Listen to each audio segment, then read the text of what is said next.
अल्लाहु अकबर अल्लाहु अकबर अल्लाहु अकबर लब्बैक लब्बैक लब्बैक या रसूल अल्लाह सल्लल्लाहु अलैहि वसल्लम।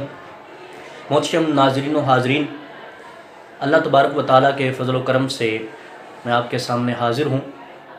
जब से तारीख़ इंसानी का आगाज़ हुआ है, दो क़ुव्वतें हमेशा मद्द मुक़ाबिल रही हैं, एक हक़ की और दूसरी बातिल की, और अल्लाह के फ़ज़ल व करम से हमेशा हक़ ही की जीत हुई है। आप तारीख़ का मुताला करें तो आपको नज़र आएगा कि हक़ के मुकाबले में बातिल की सफ़ों में आने वाले अल्लाह तबारक व तआला ने ऐसा हालात को पलटा कि वही हक़ की सदाकत को बुलंद करने के लिए हक़ की तरफ माइल हुए, और फिर उन्होंने जितनी इस्लाम के ख़िलाफ़ कोशिशें की थीं, इस्लाम की खिदमत में उससे बढ़कर कोशिशें की। इसी सिलसिले में मैं आपके सामने हाज़िर हुआ हूँ। इस वक्त हमारे पास तशरीफ़ फरमा हैं जनाब कारी मोहम्मद हमज़ा साहिब। ये पहले मसलके वहाबियत पर थे। अल्लाह तबारक व तआला के फ़ज़ल व करम से इन्होंने मसलके हक़ अहले सुन्नत वल जमात को कबूल किया, और अल्लाह ताला से दुआ है कि अल्लाह ताला इनको इस्तिकामत अता फ़रमाए। इनसे चंद मुख्तसर से हालात पूछेंगे और चंद मुख्तसर से सवालात करेंगे ताकि लोगों तक हक़ानियत अहले सुन्नत पहुँचे और इहक़ाक़ हक़ और इब्ताल बातिल बिल्कुल वाज़ेह होकर सामने आए। जनाब मोहम्मद कारी हमज़ा साहिब, मैं आपसे पस मंज़र के बारे में पूछना चाहता हूँ मसलक हक़ अहले सुन्नत को कबूल करने से पहले। जी, सबसे पहले तो ये अर्ज़ करूँगा कि हमारे ख़ानदान में क्योंकि जो ननिहाल वगैरह ख़ानदान ननिहाल वाला, तो उसमें तमाम उनके जय्यद उलमा है वहाबियत में। तो जिसमें सरफ़हरिस्त सबसे पहले मेरे नाना जी हाफ़िज़ मोहम्मद इब्राहिम हाफ़िज़ाबादी, जो कि जामिया इस्लामिया निहाई चौक में शेखुल हदीस है। और उसके बाद मेरे मामू जान मौलाना अब्दुल सत्तार अंजुम साहब, वो शेखुपुरा में मरकज़ी जमीयत अहले हदीस के वो अमीर हैं। और खालाजाद भाई मेरे कारी समीउल्लाह साजिद साहब, वो पूरे पाकिस्तान के चेयरमैन हैं इनके मरकज़ी जमीयत अहले हदीस के। और उसके अलावा मैं ख़ुद भी अपने इलाके गुजरांवाला का नाज़िम आला हूँ। आपने दरसियात कहाँ से पढ़े इनके यहाँ? जी, सबसे पहले मैंने 4 साल जामिया सल्फ़िया फैसलाबाद में पढ़ा। उसके बाद मैंने 2 साल दारुल उलूम मुहम्मदिया लंडा बाज़ार शेखुपुरा में पढ़ा। और उसके बाद दौरा हदीस जो बुखारी शरीफ सबसे पहले उमर सदीक साहब से पढ़ा। और उसके बाद अपने नाना जी जो उमर सदीक साहब के भी उस्ताद हैं, हाफिज़ इब्राहिम हाफ़िज़ाबादी साहब, उनके पास पढ़ा। माशाअल्लाह। ये दरसियात आपने बाकायदा सनदें भी इसकी हासिल की? जी अल्हम्दुलिल्लाह। लेकिन जो बुखारी शरीफ की सनद है ना, वो उसकी तस्दीक रह गई थी, तो मैंने अपने नाना जी से दी। तो उसके दौरान ही ये मामला होगा, तो उन्होंने मुझे तक ये खबर पहुँची है कि उन्होंने उसे ज़ाया कर दिया है। इस वजह से कि कहीं ये ना हो जाए कि हमारी सनद किसी के पास चला जाए और वो प्रूफ करे कि भाई मैं इनके पास पढ़ कर आया हूँ। तो आपका क्या मामला हुआ? आप किस तरह आपने अहले सुन्नत की तरफ आए? वजूहात इसकी क्या है?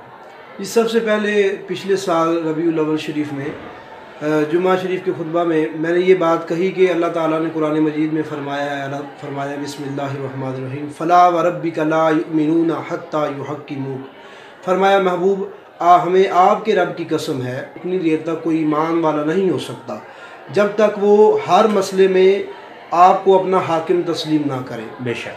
तो इसकी जो तफसील है उसके अंदर हदीस बुखारी शरीफ की भी हदीस है।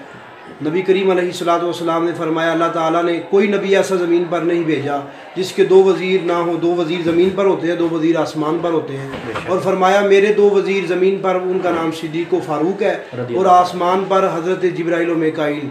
और फरमाया कि ये मेरे वज़ीर है।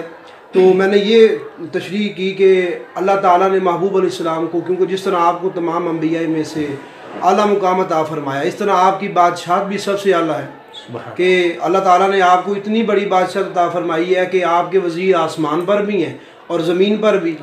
तो मैंने कहा इससे साबित होता है कि जिस तरह जिब्राइल व मीकाईल ज़िंदा हैं, इस तरह सिद्दीक़ व फ़ारूक ज़िंदा हैं।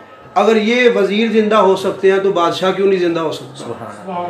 और मैंने एक बात और भी कही कि खुदाई अल्लाह ताला की है, लेकिन अल्लाह पाक ने अपने महबूब अलैहिस्सलातु वस्सलाम को अपने करम से नवाजा ये है कि अल्लाह ताला ने खुदाई अल्लाह की है, बादशाहत नबी करीम अलैहिस्सलातु वस्सलाम को अल्लाह पाक ने अता फरमाई।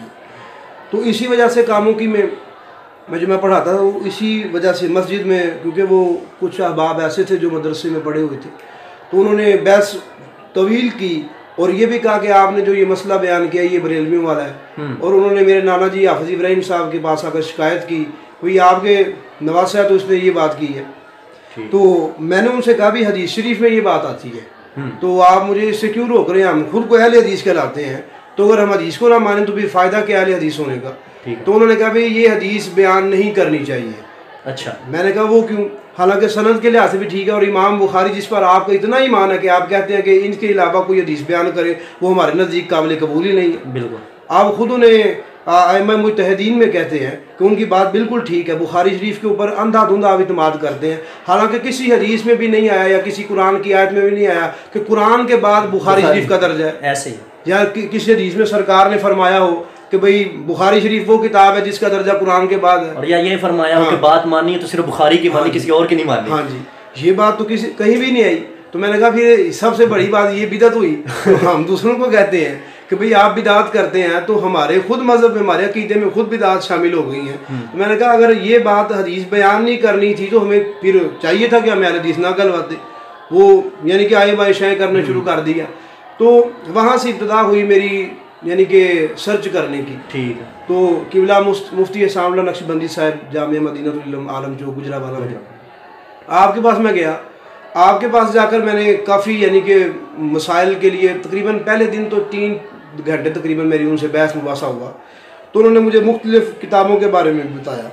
तो फिर एक बात और जो मैंने ये करनी है कि अल्लाह और उसके रसूल सल्लल्लाहु अलैहि वसल्लम के फजल व करम से मुझे एक रूहानी फैज़ मिला है। माशाअल्लाह, रूहानी फैज़। हाँ जी, कि अल्लाह ताला ने, मैंने जब इस्तिखारे की नीयत से जो नीयत की थी, दुआ की थी कि अल्लाह पाक मुझे हिदायत का रास्ता अता फरमाए, तो इस्तिखारे की नीयत से मैंने जब वो इस्तिखारा किया तो उसमें मुझे बुजुर्ग नजर आए, नूरानी चेहरे वाले, और वो सफ़ेद अमामों में थे, साबत रात, लेकिन उन्होंने जो अमामा बांधा हुआ था शक्ल से ऐसे लग रहा था कोई बादशाह खड़ा हुआ है। सुभान अल्लाह। तो इस तरह माहौल था कि मुझे समझ नहीं आ रही थी, बाग था, सफ़ेद अमामे वाले लोग बैठे थे, तो मैं परेशान था कि मैं जाऊं किस तरह। तो अचानक किसी ने कंधे पर हाथ रखा पीछे से, तो मैंने देखा तो वो बुजुर्ग खड़े थे, क्योंकि मुझे उनकी पहचान नहीं थी पहले। तो उन्होंने मुझे कहा कि हजरत साहब आप क्यों परेशान होते हैं, ये जो सामने रास्ता जा रहा है ना, ये हमारा रास्ता है, ये कामयाबी का रास्ता है, इस पर चले जाएं जन्नत पहुंच जाएंगे। सुभान अल्लाह, माशाअल्लाह। और जब मैंने तहकीक की तो पता चला वो हजरत पीर सैयद शबीर हुसैन शाह हफ्जाबादी रहमतुल्लाह अलैह आपकी ज़ात थी। माशाअल्लाह। आपको पता है कि जब बंदा राह रास्त पे आता है ना तो उसको मुश्किलात का सामना करना पड़ता है। सहाबा किराम की हम सीरत को देखें तो हमें बहुत सारा नज़र आता है इसमें। बेशक। तो जाहिर बात है आप भी एक जहान को छोड़ के इस्लाम की तरफ आए हैं, तो आपको भी यकीनन मुश्किलात का सामना करना पड़ा। जी बिल्कुल। सबसे पहले ये हुआ कि घर वालों ने, यानी कि वालदा मेरी और वालिद साहब, तो वो पहले सुनी है वालिद साहब, तो वालदा की तरफ से कुछ हुआ कि वो भी हमारे ख़ानदान वाले क्या कहेंगे, हालांकि वो भी पढ़ी लिखी हैं, कोई बिल्कुल तो नहीं ना है। तो उन्होंने मुझे कहा कि भाई ख़ानदान वाले क्या कहेंगे, हम हमारा ख़ानदान सदियों से आ रहा है। उन्हें तो नहीं पता था कि सदियों से नहीं आ रहा, यानी कि उन्होंने कहा जब से हमने सुना देखा है यही सब अहले हदीस हैं, वहाबी हैं, तो भाई ये अकीदा तुम किस तरह अपनाओगे, तो ख़ानदान वाले में क्या कहेंगे। लेकिन वो 1 महीने तक था, अल्हम्दुलिल्लाह मैंने उन्हें कायल कर ली है, वो ठीक हो चुके हैं घर वाले। उसके बाद जो ननिहाल वाले वगैरह हैं उनमें से, और करीब 2 महीने पहले मेरा जो ये टखना तोड़ दिया था, इस वजह से कि मैंने ये मसला के अहले सुन्नत को कबूल क्यों किया है। अच्छा, आप पर बाकायदा हमला हुआ है? जी बिल्कुल। किस जगह के, थोड़ी डिटेल बताएंगे आप? जी ये दाता दरबार के बाहर, मैं दुआ करके बाहर आ रहा था, तो मैं इधर शादी में आया हुआ था, तो ख़ुद मेरे बाकायदा मुझे पता है वो अमीर मेरे मामू जान है जिन्होंने ये अपने आदमी भेजे हैं, तो जिसकी वजह से मेरा वो टखना टूट गया। और अल्हम्दुलिल्लाह अल्लाह रसूल का इतना फजल करम है, वहाबियत में पहले मेरा 1 दफ़ा टखना टूटा था, वो 6 माह में ठीक हुआ था। अल्लाह रसूल का इतना फजल करम है, अभी 2 महीने पूरा नहीं हुए तो मैं खड़ा भी हूँ। तो किबला मुफक्किर इस्लाम कंजुल उलमा डॉक्टर मोहम्मद अशरफ आसिफ जिलानी दामत बरकातुहुल आलिया, अकीदा तौहीद सेमिनार जी, ये किबला के माशाल्लाह बहुत ही मशहूर प्रोग्राम है और इनमें बहुत सारे लोग राह रास्त पर आए। इनके बारे में आप क्या कहते हैं? आपने किबला के दलाइल सुने, उसके बारे में आप क्या रोशनी डालेंगे? जी सबसे पहले तो मैंने आपके किबला के जो अकीदा तौहीद सेमिनार है, और सबसे पहले वो जिसमें किबला उमर फारूक तौहीदी साहब माशाल्लाह अल्लाह पाक आपको मज़ीद बरकत अता फरमाए, जिसमें आपने अपना अहले सुन्नत होने का ऐलान किया था, वो सुना था। और उसके बाद है ये जो पिछले 3 साल हैं ये भी सुने हैं। और उसके अलावा मैंने 2 खुतबा जुम्मतुल मुबारक खुद लाइव बैठ कर सामने बैठ कर सुने हैं किबला के। और उसके अलावा भी काफ़ी गुफ्तगू आपने सुनी है, और जो आपके रिसाइल हैं पिछले जो गुजर चुके हैं उनके सेमिनार के, वो भी सुने हैं, मैंने पढ़े हैं मैंने, तो अल्हम्दुलिल्लाह उनसे भी काफ़ी फ़ैज़ हासिल हुआ है। उसके अलावा तहकीक के मैदान में हज़ूर ताजुल शरिया रहमतुल्लाह आपके बाद अगर किसी ने मजबूत तरीके से इल्मी लिहाज से अहले सुन्नत को अगर किसी ने ढांपा है और सहारा दिया है तो वो मैंने डॉक्टर साहब से देखा है, यानी कि आप में वो बात देखी है। और सबसे बड़ी बात जो मैं कहना चाहता हूँ वो ये है कि वो तारीफ वो होती है जो दुश्मन करे। बेशक। तो मैंने ये देखा चढ़कर बोले तारीफ वो जो दुश्मन करे। हाँ जी, बेशक बेशक। वो मैंने जामिया मदीनतुल इल्म में ये बात देखी जब उस्ताद गिरामी मुफ्ती सामला नक्शबंदी साहब माशाल्लाह अल्लाह आपको मजीद बरकत दे, आप बुखारी शरीफ का दरस इरशाद फरमाते हैं, तो मुझसे कहने लगे भाई हजरत साहब आपने दौरा हदीस किया हुआ है। मैंने कहा जी अलहम्दुलिल्लाह 2 दफ़ा किया हुआ है। तो मुझे फरमाने लगे आप इबारत पढ़ के मैं सुनाएं। तो मैंने पढ़ा तो कहने लगे आपने वैसे दौरा हदीस किया हुआ है। मैंने कहा जी अलहम्दुलिल्लाह 2 दफ़ा किया है। तो कहने लगे आप इबारत पढ़ते तो हैं लेकिन इसमें गलतियां बहुत ज़्यादा हैं। तो मैंने कहा बात ये है कि मुझे इस बात पर वहाँ पर सनद दी गई थी उस जामिया में से वहाबियत में कि भाई सबसे अच्छी सनद पढ़ने वाला ये बच्चा है, सबसे अच्छी इबारत पढ़ने वाला जी, सबसे अच्छी इबारत पढ़ने वाला। तो मैंने देखा जब उन्होंने कहा हमारे तालिब इल्म को देखें कि वो किस तरह पढ़ता है। जब मैंने उस तालिब इल्म की मुंह से इबारत पढ़नी जो उसने शुरू की मैंने सुनी, तो खुदा की कसम मैंने जितनी इबारत वो अच्छी पढ़ लेता है हमारे उस्ताद भी नहीं पढ़ सकते। अल्लाह अल्लाह अल्लाह। और खुद को अहले हदीस दावा ये है, यानी खुद को ये कहते हैं कि इल्म के समुंदर पहाड़ हम ही हैं। हाँ जी। और इबारत का ये आलम के बकौल आपके असातिज़ा को भी वैसी इबारत नहीं आती जैसी इबारत अहले सुन्नत वल जमात के तुलबा पढ़ते हैं जी। माशाल्लाह माशाल्लाह। और ये तालिब इल्म की बात। हाँ जी, तालिब तो किबला डॉक्टर साहब की माशाल्लाह आपकी शान तो बराबर हो रहा है। जब आपने बगदाद शरीफ में पढ़ा है और उनसे पढ़ा है जिन्होंने सहाबाए किराम से वो हदीस ली हैं और आप उनके यानी कि सनद याफ्ता हैं, आप मुस्तनद आलिम हैं, तो आपकी माशाल्लाह इल्म का क्या आलम होगा जब एक अहले सुन्नत का छोटा सा तालिब इल्म इतनी अच्छी पढ़ लेता है, तो उस्तादों का आलम क्या होगा। मैंने जो अपने नजरिए, मैंने किसी से सुना नहीं ना किसी के दबाव में आकर ये कहता हूँ, खुद अपने नजरिए से ये कहूँगा कि डॉक्टर साहब माशाल्लाह वो आलिम है। अगर आपके सामने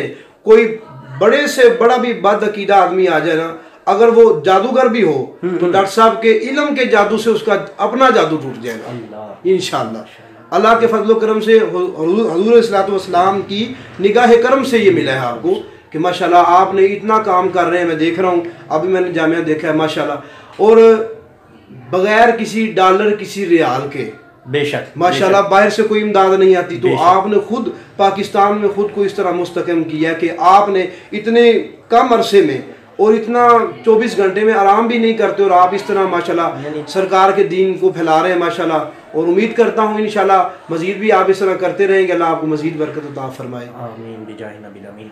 नाज़रीन सुना आपने, ये अल्लाह तबारक व तआला की ख़ास किबला मुफ़क्किर इस्लाम कंज़ुल उलमा डॉक्टर मोहम्मद अशरफ आसिफ जिलानी साहब पर निगाह करम है कि अल्लाह ताला ने इतनी क्वालिटियों से और इतनी खुसूसियात से नवाजा है।